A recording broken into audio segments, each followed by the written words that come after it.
Hey guys, welcome to gadgets live.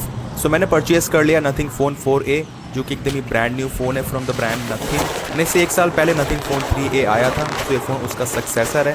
अब actual में इस फ़ोन में आपको कितने अपग्रेड्स मिलते हैं, क्या क्या नए फीचर्स हैं, इसी के साथ कंपटीशन के हिसाब से यहाँ पे इस फ़ोन में आपको कुछ एक्स्ट्रा बेनिफिट्स मिलते भी या फिर नहीं, हर चीज़ के बारे में यहाँ पे डिटेल में बात करने वाले हैं। अब मैंने इसको फ्लिपकार्ट से परचेज़ करा था, मुझे फ़ोन कल रात को डिलीवर हो गया था।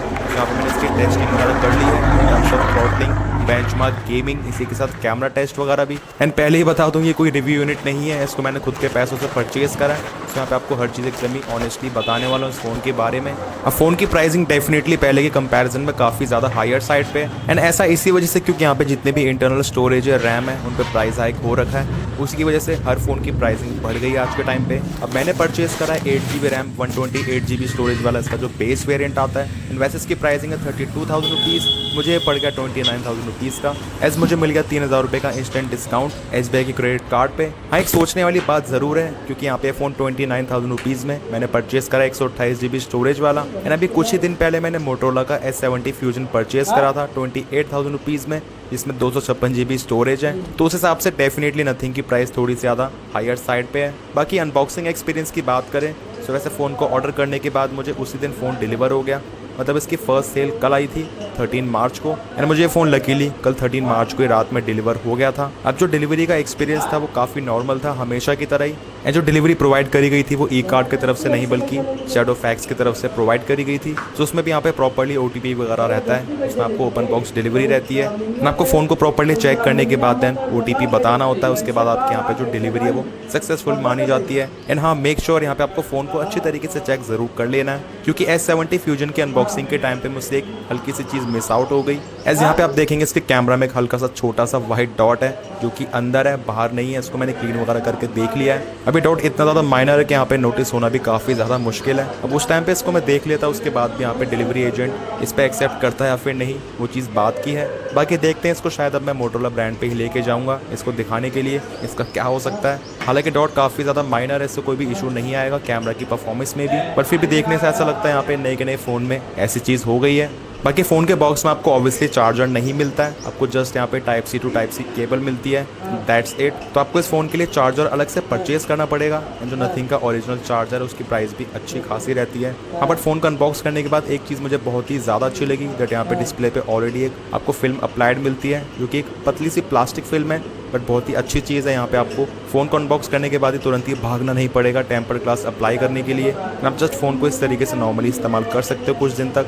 अब वैसे फ़ोन की इन हैंड फीलिंग की बात करें, इसकी डायमेंशंस वगैरह, तो फ़ोन डेफिनेटली कोई बहुत ज़्यादा कॉम्पैक्ट नहीं है, एक ठीक ठाक साइज़ का फ़ोन है। एंड क्योंकि इसके डिज़ाइन में आपको यहाँ पे इस तरीके से एकदम ही फ्लैट एजेस मिलते हैं, दैट्स वाई फ़ोन को इस तरीके से हाथ में होल्ड करने में आपको एक हल्का सा बल्क फील होता है डेफिनेटली। क्योंकि जो side frame and back glass अगर ये इस तरीके से थोड़ा सा कर्वेचर में होते तो फ़ोन को हाथ में होल्ड करने में बहुत ही ज़्यादा कंफर्ट लगता है। एंड इसी के साथ फ़ोन की चौड़ाई भी अच्छी खासी है, सो यहाँ पे आप एक हाथ से इस तरीके से फ़ोन को आसानी से होल्ड नहीं कर पाओगे। एंड आपको ज़्यादातर केसेस में फ़ोन को इस्तेमाल करने के लिए 2 हाथ का इस्तेमाल तो करना ही पड़ेगा। अब डायमेंशंस के साथ साथ फ़ोन का वेट भी आपको ठीक ठाक मिल जाता है, इसका वेट है अराउंड 205 ग्राम।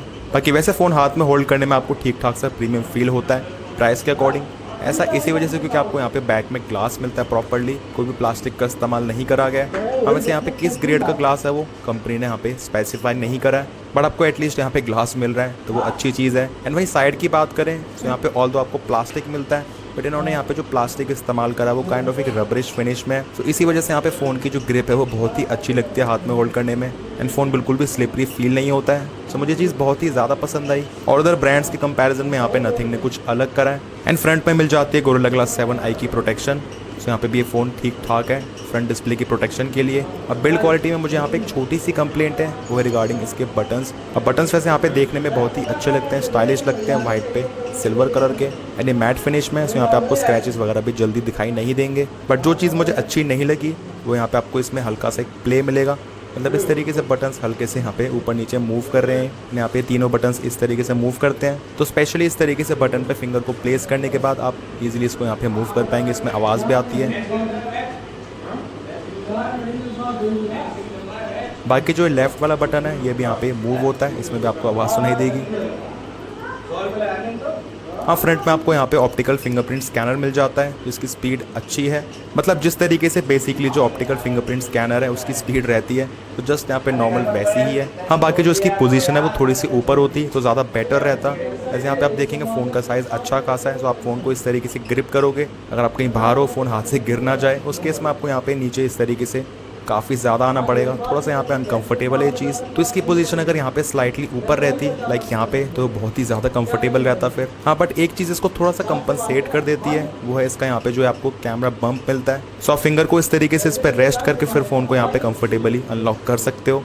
तो आपको यहाँ पे थोड़ा सा एक सहारा मिल जाता है। अब फ़ोन के बॉक्स में आपको यहाँ पे इस तरीके से एक ट्रांसपेरेंट केस भी मिलता है क्योंकि फुली सिलिकॉन है। सो मुझे नहीं लगता ये केस 1 महीने से ज़्यादा टिक भी पाएगा क्योंकि इस तरीके के केस बहुत ही जल्दी येलो होते हैं। बट एक चीज़ बहुत ही ज़्यादा बढ़िया है दैट फ़ोन का अनबॉक्स करने के बाद इसको हम जैसे अप्लाई करते हैं तो आपको एकदम यहाँ पे फुली ट्रांसपेरेंट फील मिल जाता है। एंड केस को अप्लाई करने के बाद ऐसा लगता भी नहीं यहाँ पे कोई कवर अप्लाई करा भी हुआ है। अब वैसे तो कंपनी यहाँ पे इसमें IP64 की रेटिंग प्रोवाइड कर रही है बट वो बहुत ज़्यादा कोई अच्छी रेटिंग नहीं है, तो मेरे हिसाब से आपको इस फ़ोन को IP रेटिंग में कोई ज़्यादा काउंट नहीं करना चाहिए।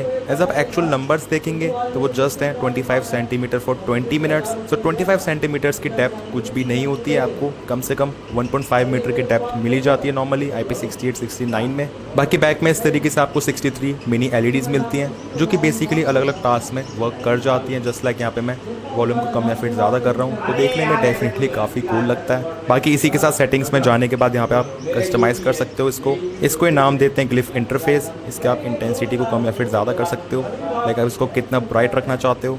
एंड इसी के साथ किस किस चीज़ में ये वर्क करे, like ringtones, notification, flip to glyph. तो इस तरीके से फ़ोन को फ्लिप करने के बाद यहाँ पे फिर LED लाइट जल जाती है इस तरीके से।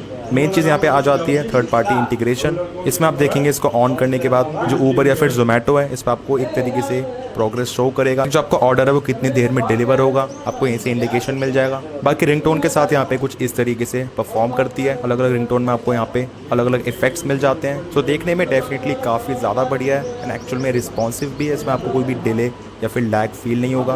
एक्चुअल में रिस्पॉन्सिव भी काफ़ी ज़्यादा है, लाइक एक्चुअल में आपको साउंड के साथ ही एकदम ही फील होती है, कोई भी इसमें डिले या फिर लैग नहीं है। बाकी कैमरा में इस तरीके से वीडियो रिकॉर्डिंग स्टार्ट करने पे जो रेड कलर की लाइट है वो इस तरीके से ब्लिंक करती है, तो इस तरीके से आपको छोटे छोटे टच मिल जाते हैं जो कि देखने में काफ़ी बढ़िया लगती है। इसको आप यहाँ पे बंद भी कर सकते हो। इसके बाद बात करते हैं डिस्प्ले की। तो डिस्प्ले की क्वालिटी के बारे में बात करने से पहले मैं बात करना चाहूँगा इसके बेजल्स की, क्योंकि डेफिनेटली देखने में काफ़ी ज़्यादा लगते हैं 2026 के स्टैंडर्ड के हिसाब से। सेम प्राइस में आने वाला ये मोटोरोला का फ़ोन आपको कितना ज़्यादा एक सीमलेस प्रीमियम एक्सपीरियंस दे देगा डिस्प्ले के मामले में। अब ऑल्दो इसमें कर्व डिस्प्ले इसकी वजह से आपको यहाँ पे बेजल्स बहुत ही ज़्यादा कम मिल रहे हैं, बट अल्टीमेटली आपको देखने का एक्सपीरियंस तो यहाँ पे मोटो में ज़्यादा बेटर लगेगा। सो मेरे हिसाब से यहाँ पे जो बेजल्स हैं वो थोड़े कम करे जा सकते थे। अब यहाँ पे जो आपको बेजल्स की सिमेट्री मिलती है वो काफ़ी ज़्यादा यूनिफॉर्म है, लाइक चारों तरफ यहाँ पे इसका साइज़ बिल्कुल सेम है, बट फिर भी स्पेशली 30-35 हज़ार रुपये के हिसाब से यहाँ पे मुझे इसके बेजल्स ज़्यादा लगे हैं। वहीं डिस्प्ले क्वालिटी की बात करें तो इसमें आपको मिल जाती है 6.78 इंचज़ की एक एमोलेड डिस्प्ले, इसका रिफ्रेश रेट 120 हर्ट्ज़ है। तो वैसे डिस्प्ले की क्वालिटी बहुत ही ज़्यादा अच्छी है, यहाँ पे आपको प्रॉपर्ली स्मूथ एक्सपीरियंस मिल जाएगा। यहाँ पे जो इसका टच रिस्पॉन्स है वो भी बहुत ही ज़्यादा अच्छा है, काफ़ी क्विक है। बाकी एक और बहुत ही ज़्यादा अच्छी चीज़ है दैट इस बारी ब्रांड ने जो पिक्सल डेंसिटी है वो बढ़ा दी है। तो डिस्प्ले यहाँ पे नथिंग फ़ोन 3A के मुकाबले ज़्यादा शार्प है एंड इसकी पिक्सल डेंसिटी अराउंड 440 ppi। अब ब्राइटनेस की बात करें तो ब्रांड क्लेम करता है 800 निट्स की टिपिकल ब्राइटनेस, लाइक इंडोर में इस तरीके से जब हम ऑटो ब्राइटनेस को ऑफ करने के बाद ब्राइटनेस को फुल करेंगे तो इस केस में यहाँ पे इसकी ब्राइटनेस 800 निट्स रहेगी। बट जैसे यहाँ पे ऑटो ब्राइटनेस को ऑन करने के बाद हम ब्राइटनेस को फुल कर देंगे, स्पेशली धूप में जब भी अपनी ब्राइटनेस को अपने आप ही इंक्रीज़ करेगा देन उस केस में ब्राइटनेस जा सकती है 1600 निट्स तक। एंड यहाँ पे जो पीक ब्राइटनेस है वो ब्रांड क्लेम कर रहा है 4500 निट्स की, जो कि स्पेशली यहाँ पे रहती है HDR कंटेंट वगैरह के लिए। वो भी डिस्प्ले का काफ़ी छोटा सा पार्ट इतना ज़्यादा ब्राइट होता है, तो उस वाले नंबर को ज़्यादा कोई सीरियसली मत लेना। अब वैसे बात करें डिस्प्ले की ब्राइटनेस की, इसमें आपको मुझे इसकी ब्राइटनेस ठीक ठाक लगी आउटडोर में, बट ऐसा बहुत ज़्यादा इंप्रेसिव नहीं लगी। जिस तरीके से यहाँ पे 1600 निट्स को क्लेम कर रहे हैं तो उसके मुकाबले डेफिनेटली मुझे यहाँ पे इसका रिस्पॉन्स थोड़ा कम ही लगा। एंड मैंने सोचा क्यों ना इसी सेम प्राइस के मोटो S70 फ्यूजन के साथ इसकी डिस्प्ले को कंपेयर कर लेते हैं। मैं सच में एकदम ही शॉक हो गया, लाइक जो डिफरेंस है वो इतना ज़्यादा क्रेजी है अब यहाँ पे आप देखेंगे दोनों फ़ोन्स में जो अडेप्टिव ब्राइटनेस है वो ऑन है, इनकी ब्राइटनेस मैक्सिमम 100% है। बट उसके बाद भी मोटोरोला कितना ज़्यादा बेटर परफॉर्म कर रहा है, स्पेशली इसी के साथ आउटडोर में आप देखेंगे जो HDR परफॉर्मेंस है। वैसे मोटोरोला क्लेम कर रहा है 5200 निट्स की ब्राइटनेस, इन्हीं क्लेम करते हैं 4500 निट्स की, बट उसके बाद भी यहाँ पे डिफरेंस उससे भी कहीं ज़्यादा लग रहा है। एंड मैंने बहुत ज़्यादा ट्राई करा एकदम ही धूप में जाने के बाद इसकी यहाँ पे जो सेंसर है उस पर टॉर्च मार के भी देखा, बट उसके बाद भी यहाँ पे इसकी ब्राइटनेस काफ़ी लिमिटेड सी लगती है। तो डिस्प्ले की ब्राइटनेस इज जस्ट एवरेज, बाकी जो इसके कलर्स हैं वो बहुत ही ज़्यादा अच्छे हैं, काफ़ी true to life colours produce करती है इसकी डिस्प्ले, आपको ऐसा कुछ बहुत ज़्यादा ओवर सैचुरेशन नहीं दिखेगा। तो क्वालिटी डिस्प्ले की बहुत ही ज़्यादा बढ़िया है। इसी के साथ यहाँ पे एक फ्लैट डिस्प्ले है, कुछ लोग यहाँ पे फ्लैट डिस्प्ले को प्रेफर भी करते हैं, तो टोटली आपकी चॉइस है। अब जैसे हम बात करते हैं सॉफ्टवेयर एक्सपीरियंस की, ये टोटली पर्सनल चॉइस हो जाती है, क्योंकि दिखने में यहाँ पे जो नथिंग OS है वो बहुत ही ज़्यादा सिंपल लगता है, कोई आपको खास फीचर्स मिलते नहीं हैं। जैसे आपको यहाँ पे कुछ काम के फीचर्स मिल जाते हैं, आपको यहाँ पे काइंड ऑफ एकदम ही स्टॉक एक्सपीरियंस दे देता है। अब वैसे इसकी रिफाइनमेंट स्मूथनेस बहुत ही ज़्यादा अच्छी है, एंड ऑल दो इनको मार्केट में आए हुए बहुत ज़्यादा टाइम नहीं हुआ है, बट उसके बाद भी यहाँ पे जो UI की स्मूथनेस आपको मिलती है वो काफ़ी पॉलिश्ड मिलती है। एंड स्पेशली बात करें यहाँ पे एनिमेशंस की, तो वो भी आपको काफ़ी ज़्यादा क्विक मिलेंगी। एक और चीज़ मैं नोटिस करी यहाँ पे फ़ोन्स में, इस तरीके से बहुत सारी एप्लीकेशंस को ओपन करने के बाद जो एनिमेशन है उसमें जिटर्स वगैरह आने लग जाते हैं, और उस चीज़ को भी यहाँ पे काफ़ी अच्छे तरीके से हैंडल कर लेता है। यहाँ पे आप देख सकते हैं इतनी सारी एप्लीकेशन में भी यहाँ पे स्मूथनेस एकदम ही बरकरार है। बाकी फ़ोन को अनबॉक्स करने के बाद यहाँ पे इसमें एक सॉफ्टवेयर अपडेट आ गई थी जिसका साइज़ अराउंड 600 MB, इसमें बहुत सारी चीज़ें इंक्लूडेड थी, just like general bug fixes, इसी के साथ जो कैमरा की एनहेंसमेंट्स हैं, विजुअल एनहेंसमेंट, तो ये काफ़ी अच्छी खासी अपडेट थी। इसको इंस्टॉल करने के बाद ही मैंने फ़ोन की पूरी टेस्टिंग करी है, लाइक बेंचमार्क की, परफॉर्मेंस की, डिस्प्ले की, हर चीज़ की। बाकी इसी के साथ बात करें सॉफ्टवेयर अपडेट की, तो यहाँ पे ब्रांड क्लेम कर रहा है इसमें आपको 3 साल के और मेजर एंड्रॉइड के अपडेट्स मिल जाएंगी। करंटली यहाँ पे रन कर रहा है एंड्रॉइड 16, नथिंगOS 4.1 पे। बाकी डिटेल में इसके सॉफ्टवेयर एक्सपीरियंस की बात करेंगे, हर फीचर की, इसके रिव्यू या फिर कंपैरिजन वीडियो में, एज ए वीडियो बहुत ही ज़्यादा लॉन्ग होता जा रहा है। इसके बाद स्ट्रेट अवे बात करते हैं इसकी परफॉर्मेंस की। इसमें आपको मिलता है स्नैपड्रैगन 7S Gen 4 प्रोसेसर। इस चीज़ को यहाँ पे सेटिंग्स में भी प्रॉपर्ली शो कर रहे हैं, जो कि बहुत ही बढ़िया चीज़ है। एंड एक और बहुत ही ज़्यादा अच्छी बात है दैट यहाँ पे हर वेरिएंट में ये UFS 3.1 की स्टोरेज दे रहे हैं। मेरे पास 128 GB का वेरिएंट है, इसमें भी आपको प्रॉपर्ली वही स्टोरेज मिलेगी जो कि इसके एकदम ही टॉप नॉच वेरिएंट में मिलेगी। बाकी इसी के साथ इसमें आपको मिल जाती है LPDDR5X की रैम, तो उन सभी चीज़ों में फ़ोन एकदम ही सॉर्टेड है। अब बेंचमार्क स्कोर्स की बात करें, तो यहाँ पे मैंने कुछ बेंचमार्क को रन करा है, तो इसमें आपको काफ़ी ठीक ठाक से स्कोर्स मिल जाएंगे। अब मैं खास करके इसका स्कोर्स को कंपेयर करना चाहूँगा मोटोरोला S70 फ्यूजन के साथ, क्योंकि दोनों फ़ोन्स में एक्जैक्टली सेम स्टोरेज टाइप, इसी के साथ रैम, प्रोसेसर, हर चीज़ बिल्कुल ही सेम है। तो यहाँ पे आप देखेंगे दोनों फ़ोन्स काफ़ी ज़्यादा क्लोज हैं, ऑल्दो यहाँ पे S70 फ्यूजन स्लाइटली बेटर है। बाकी Antutu बेंचमार्क पे भी यहाँ पे जो S70 फ्यूजन है ये ज़्यादा बेटर परफॉर्म कर रहा है, just with slight margin. And वही CPU थ्रोटल टेस्ट की बात करें, सो यहाँ पे मैंने इसमें रन करा 15 मिनट्स के लिए। सो वैसे आप देखेंगे इसकी परफॉर्मेंस ड्रॉप बहुत ही ज़्यादा कम है, एकदम ही नाक के बराबर ही है। लेकिन यहाँ पे जो ग्राफ है वो बीच में येलो भी नहीं हुआ है, एकदम ही फुल परफॉर्मेंस से ज़्यादातर टाइम पे दे रहा था ग्रीन कलर के ग्राफ के साथ। वैसे आप देखेंगे 15 मिनट के बाद यहाँ पे जो इसका स्कोर है वो 91%, मतलब कहीं ना कहीं यहाँ पे 9% की थ्रॉटलिंग हुई है। एंड एक्जैक्टली सेम चिपसेट के साथ आने वाले S70 फ्यूजन में यहाँ पे आप देखेंगे 15 मिनट के बाद कोई भी थ्रॉटलिंग नहीं हुई थी। बाकी इसका एंड S70 फ्यूजन का डिटेल कंपैरिजन मेरे चैनल पे काफ़ी जल्दी आने वाला है, so make sure to subscribe this channel. And बाकी हीटिंग की भी बात करें, तो यहाँ पे क्योंकि इस फ़ोन में आपको बैक में ग्लास मिलता है, तो यहाँ पे हल्का फुल्का ये वार्म तो फील ज़रूर होता है हैवी टास्क परफॉर्म करने में, इसी के साथ गेमिंग वगैरह में भी। अब ऐसा कोई बहुत ज़्यादा ओवर हीटिंग नहीं है, बट आपको यहाँ पे हल्का फुल्का एक फील हो जाएगा दैट यहाँ पे आप कोई हैवी टास्क परफॉर्म कर रहे हो। एंड वही गेमिंग की बात करें, तो यहाँ पे आपको ज़्यादातर गेम्स में अच्छी खासी ग्राफिक्स सेटिंग्स मिल जाती हैं, लाइक एशफल्ट में आपको प्रॉपर्ली 60 FPS का सपोर्ट मिलता है, यानी अच्छी तरीके से 60 FPS पे गेम प्ले कर लेता है। आपको यहाँ पे ऐसा कोई भी लैग जिटर्स नोटिस नहीं होंगे। एंड एक्चुअल में यहाँ पे जो चिपसेट है वो बहुत ही स्टेबल तरीके से परफॉर्म करता है। एंड वही बात करें BGMI की, उसमें आपको 120 FPS का सपोर्ट मिल जाता है। एंड एक्चुअल में गेम प्ले भी बहुत ही ज़्यादा अच्छा रहता है, एकदम ही स्मूथ एक्सपीरियंस मिलता है। बाकी हाँ 120 FPS पर थोड़ी देर गेम प्ले करने के बाद फ़ोन बैक से थोड़ा बहुत वार्म ज़रूर से फील होता है, एज आई टोल्ड यू, क्योंकि इसमें आपको बैक में ग्लास मिलता है। एंड स्पेशली जिन फ़ोन्स में आपको बैक में प्लास्टिक मिलता है या फिर एक वीगन लेदर जैसे डिज़ाइन मिलता है, उनमें आपको हीटिंग थोड़ी कम फील होती है। सो ग्लास बैक का यहाँ पे एक हल्का सा ड्रॉबैक तो ज़रूर रहता है, जो कि एकदम ही नेचुरल चीज़ है। बाकी मैंने इसमें गेम प्ले करके देखा HDR+ एक्सट्रीम में, क्योंकि यहाँ पे उसको भी सपोर्ट करता है। अब HDR ग्राफिक्स पे यहाँ पे प्रॉपर्ली 60 FPS नहीं दिखते हैं, कभी कभार आपको यहाँ पे हल्के फुल्के जिटर्स नोटिस ज़रूर होते हैं। एंड स्पेशली जिस तरीके से आपको हाई एंड फोन्स में या फिर आईफोन वगैरह में HDR एक्सट्रीम पे परफॉर्मेंस मिलती है एकदम ही चिपका के 60 FPS, वो आपको इतना ज़्यादा फील इसमें नहीं हो पाएगा। बट स्पेशली कम ग्राफिक्स पे हाई FPS का सपोर्ट लाइक 90 या फिर 120 वो बहुत ही ज़्यादा बढ़िया लगता है। एंड स्पेशली जिसको भी ठीक ठाक गेमिंग भी करनी है, लाइक बहुत ज़्यादा एक्सट्रीम गेमिंग तो नहीं, तो उस तरह के पर्सन भी यहाँ पे इस फ़ोन के साथ एकदम ही सेटिस्फाई हो जाएंगे। अब इसके बाद मैं बात करना चाहूँगा कुछ ऐसी चीज़ों की जो कि एक फ़ोन में बहुत ज़्यादा इंपॉर्टेंट होती हैं। सबसे पहली चीज़ इसकी हैप्टिक वाइब्रेशन, वो मुझे बहुत ही ज़्यादा अच्छी लगी। लाइक प्राइस के हिसाब से इसके जो हैप्टिक फीडबैक है काफ़ी ज़्यादा स्ट्रॉन्ग है। लाइक प्राइस के हिसाब से जिस तरीके से इसमें आपको हैप्टिक फीडबैक मिलता है वो एकदम ही जस्टिफाइड है। एंड इसी के साथ कॉल के टाइम पे आने वाली वाइब्रेशन भी बहुत ज़्यादा वीक नहीं है। तो जो भी छोटी मोटी नोटिफिकेशन या फिर कॉल वगैरह यहाँ पे वाइब्रेशन मोड पे मिस होने के चांसेस काफ़ी ज़्यादा कम है, क्योंकि इसी प्राइस में कुछ फ़ोन्स में आपको वाइब्रेशन बहुत ही ज़्यादा घटिया मिलती है। एंड स्पेशली यहाँ पे जो उसके स्पीकर्स हैं उसने मुझे काफ़ी ज़्यादा इंप्रेस करा।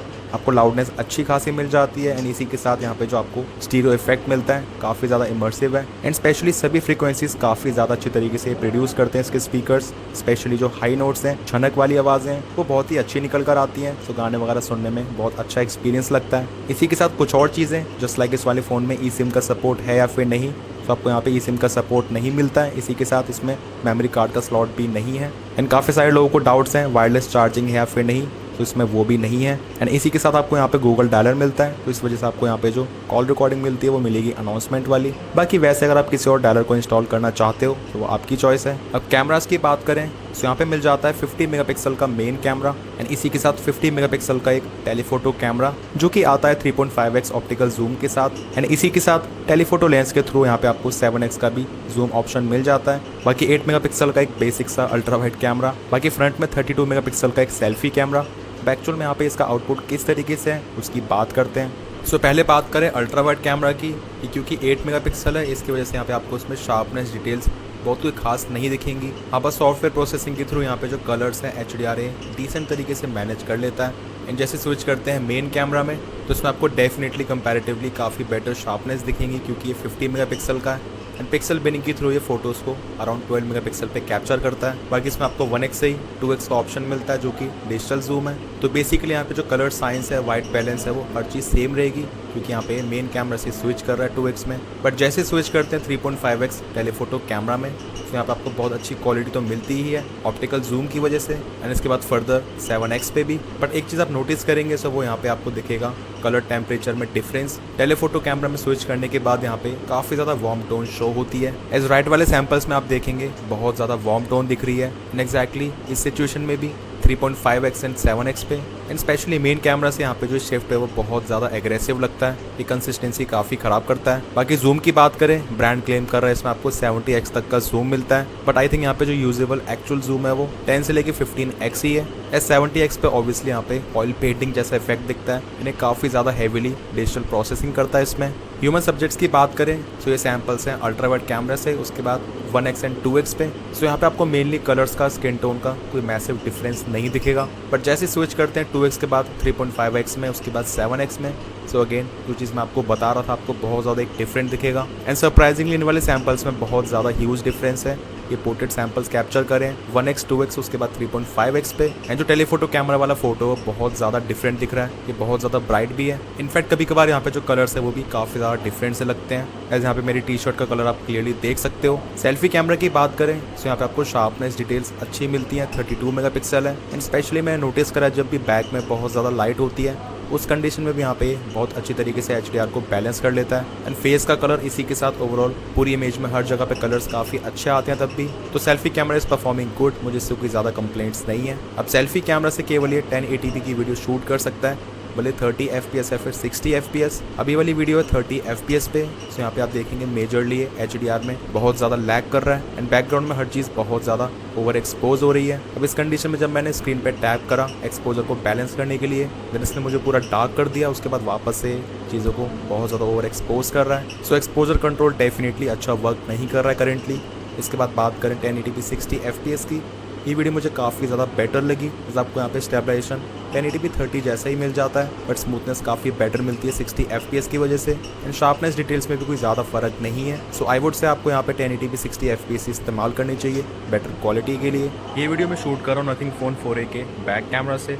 यहाँ पे 1080p 30 FPS में ही लेंस स्विचिंग कर सकता है। तो यहाँ पे आप देखेंगे ये अल्ट्रा वाइड कैमरा, इसमें आपको डेफिनेटली थोड़ी बहुत एक ओवर प्रोसेसिंग, ओवर शार्पनेस देखने को मिलेगी। जैसे इससे मैं स्विच करता हूँ 1x पे, तो यहाँ पे आप देखेंगे डिटेल्स काफ़ी ज़्यादा बेटर लगती हैं, एक हाई क्वालिटी वीडियो डेफिनेटली लगती है। बाकी इसके बाद जैसे स्विच करते हैं 3.5x टेलीफोटो कैमरा में, तो यहाँ पे भी आपको बहुत अच्छा ऑप्शन मिल जाता है जूम का, काफ़ी अच्छी क्वालिटी मिल जाती है ऑप्टिकल लेंस की वजह से। तो यहाँ पे आपको 1x 3.5x दोनों काइंड ऑफ सेटिस्फैक्ट्री रिजल्ट दे देंगे, बट अल्ट्रा वाइड कैमरा की क्वालिटी जस्ट डिसेंट है क्योंकि ये 8 मेगापिक्सल भी है। अब 4K 30 FPS पे आपको वीडियो रिकॉर्डिंग के दौरान डिस्प्ले पे 1x एंड 3.5x दोनों ऑप्शन ये शो करता है, बट यहाँ पे अगर हम रिकॉर्डिंग को स्टार्ट करने के बाद 1x से 3.5x के इस तरीके से जूम करते हैं, तो यहाँ पे जस्ट डिजिटल जूम है। दैट मीन्स 4K 30 FPS में आप किसी भी लेंस पे स्विच नहीं कर पाता है। अगर आपको 3.5x विच इस टेलीफोटो कैमरा इस पर 4K 30 FPS की वीडियो शूट करनी है, तो आपको रिकॉर्डिंग के पहले इस पर टैप करना होगा। इस पर पहले से स्विच करने के बाद देन यहाँ पे आप इस वाली लेंस से वीडियो शूट कर सकते हो। एंड ये वीडियो है 1080p 60 FPS, तो यहाँ पे डेफिनेटली 4K 30 या फिर 1080p 30 के मुकाबले ओवर प्रोसेसिंग हल्की फुल्की ज़्यादा एक एक्स्ट्रा शार्पनेस दिख रही है। ऐसा लगता है यहाँ पे 60 FPS को कंपनसेट करने के लिए थोड़ा बहुत इस तरीके से ओवर प्रोसेसिंग कर रहा है। और आपको एकदम बेस्ट क्वालिटी की वीडियो चाहिए in terms of sharpness details, तो आपको यहाँ पे 4K पे शूट करना पड़ेगा। सो वैसे हार्डवेयर बेसिस पे आपको इसमें कैमरास काफ़ी अच्छे मिल जाते हैं, बट स्पेशली करेंटली यहाँ पे सॉफ्टवेयर प्रोसेसिंग उसमें बहुत ज़्यादा अच्छा परफॉर्म नहीं कर पा रहा है। एंड आपको हेयर एंड देयर कभी कभार इशूज़ देखने को मिल जाते हैं एक्सपोजर कंट्रोल में या फिर कलर शिफ्ट। बाकी स्पेशली यहाँ पे जो टेलीफोटो कैमरा वो बहुत ही अच्छा परफॉर्म करता है, क्वालिटी वाइज ये बहुत ही ज़्यादा अच्छा है। इसमें आपको शार्पनेस डिटेल्स स्पेशली कलर्स बहुत अच्छे मिलते हैं। एंड इसकी वीडियो है 4K 30 FPS पे, तो यहाँ पे आपको डिसेंट स्टेबलाइजेशन मिल रहा है। जस्ट सॉफ्टवेयर अपडेट के थ्रू छोटी मोटी चीज़ें फिक्स हो जाएं तो उसका कैमरा ओवरऑल काफ़ी अच्छा परफॉर्म कर पाएगा। तब वही बैटरी की बात करें तो यहाँ पे मिलती है 5400 mAh की बैटरी। अब मैंने नाइट से इस फ़ोन को जितना भी इस्तेमाल करा है, मुझे बैटरी लाइफ एकदम ही सेटिस्फैक्ट्री लग रही है। मतलब ऐसा नहीं कि बहुत ज़्यादा कोई अमेजिंग बैटरी लाइफ है, बट ख़राब तो बिल्कुल भी नहीं है। इसकी battery life definitely above average है। अब वैसे तो 5400 mAh की बैटरी कोई बहुत ज़्यादा कम नहीं होती है, बट क्योंकि कंपटीशन में 6000, 6500 या फिर 7000 mAh की बैटरी इजीली मिलने लग गई है, तो उस हिसाब से आपको डेफिनेटली यहाँ पे इसका जो नंबर है वो कम लगेगा। बट एक्चुअल में इसकी बैटरी लाइफ कैसा परफॉर्म करती है रियल वर्ल्ड में, तो उसके लिए मैं इसका बैटरी टेस्ट ज़रूर से लेके आऊँगा। बाकी वैसे नॉर्मली इस्तेमाल करने में फ़ोन एक दिन आराम से काट देगा, एंड एकदम ही लाइट यूजेज में ये फ़ोन आराम से 1 से लेकर 1.5 दिन तक भी चल सकता है। लेकिन यहाँ पे जो इसकी ऑप्टिमाइजेशन है वो काफ़ी ज़्यादा अच्छी रहती हैं, एंड स्पेशली यहाँ पे जो नथिंग OS है वो बहुत ज़्यादा कोई हैवी है नहीं, बहुत ज़्यादा फीचर्स भी नहीं है, तो इसी वजह से यहाँ पे जो इसका पूरा UI है वो काफ़ी ज़्यादा एफिशिएंट रहता है। बाकी इसका कंपैरिजन और अदर फोन्स के साथ काफ़ी जल्दी मेरे चैनल पे आने वाला है। एंड इसी के साथ ही वाला वीडियो पसंद आया है, so make sure to like this video. Channel पर न्यू है, make sure to subscribe this channel along with bell icon. कोई भी डाउट्स है फिर क्वेरीज हैं, you can ask in the comment sections. मिलते हैं मेरे नेक्स्ट इन्फॉर्मेटिव वीडियोस में। Till then take care.